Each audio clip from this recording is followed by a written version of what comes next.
English language, class 1, Sarah and the Stray Pup, Unit 1. Pup, a baby dog, a baby dog, a baby dog, a baby dog, vet,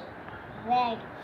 doctor for animals, vet, doctor doctor for animals, bowl,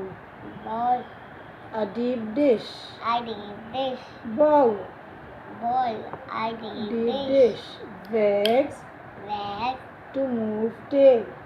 to move tail, wags, wag, to move tail, to move tail, to move tail, injection, injection, to inject medicine, to inject medicine into the into the body body with a with a needle and syringe, needle and sting, syringe, sting, syringe, syringe,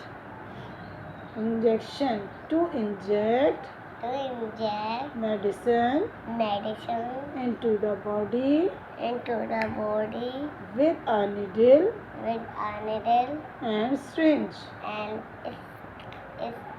syringe, sting, syringe, syringe, stray, stray, homeless animal, homeless animal, stray, homeless homeless animal. animal.